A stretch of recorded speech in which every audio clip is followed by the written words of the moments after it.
Hi, we're back again with Data Lake in a Day, and this is lab 4 of the series. If you've not seen the previous ones, there'll be links down below to all of those, and probably a link up in the corner there as well.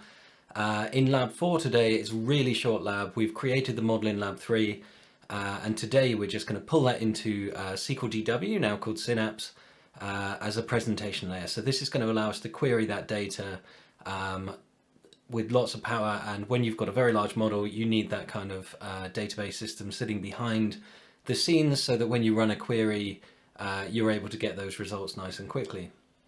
So in this lab, we're just going to bring in the fact table. The reason for that will be shown in lab 5, where Power BI is going to split the data with aggregates being imported, then we'll drill through and come back into the DW.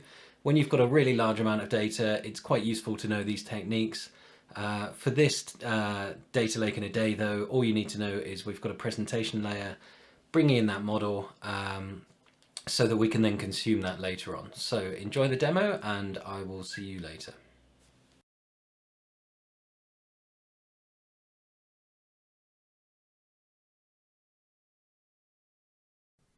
So for this lab, the first thing we're going to do is configure our SQL data warehouse to allow networking. So click on Allow Azure Services and Resources to access this server.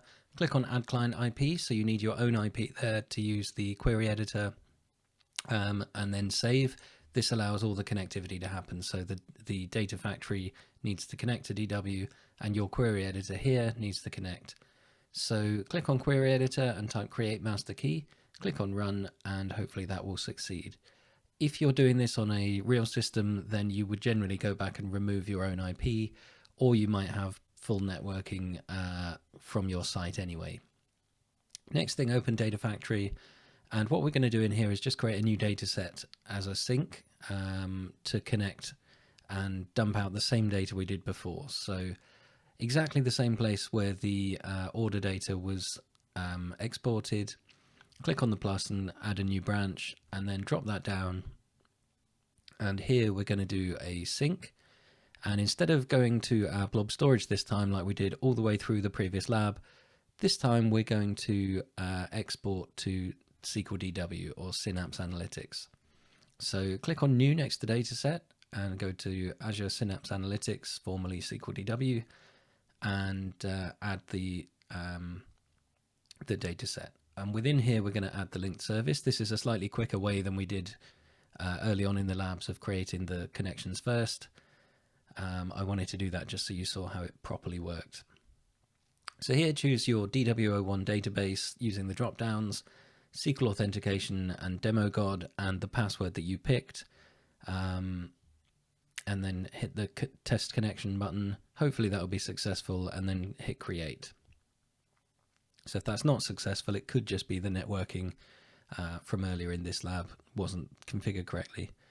So next, create new table and call that orders. So this is going to create a brand new table in the database rather than adding data to an existing one. Obviously, if this already existed, you could just use an existing table.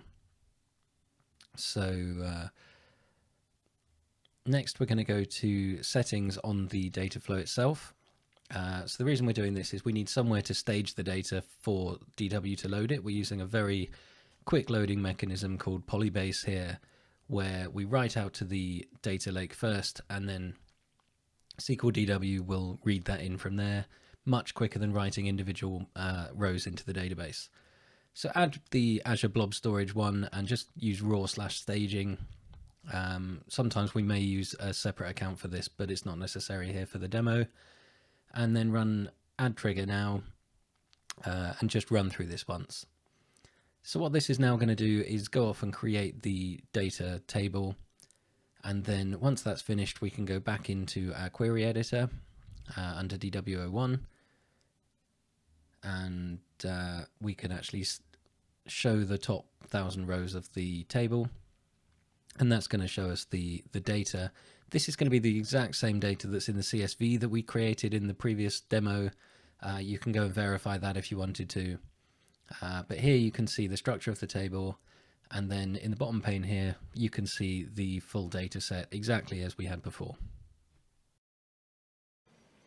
So yes, that is it for Lab 4. I told you it was going to be a quick one, and it was. All we had to do was import some data into SQL DW. So please come back and join me for Lab 5, which is the conclusion of this series, where hopefully by then you will understand what a data lake is, how easy it is to configure, and the basics of what we do on a data lake and kind of how it fits together and it works. If you've not already seen the previous videos, links are below. Please hit subscribe so you don't miss that last part in the series, and I will see you next time. Thanks very much. Bye-bye.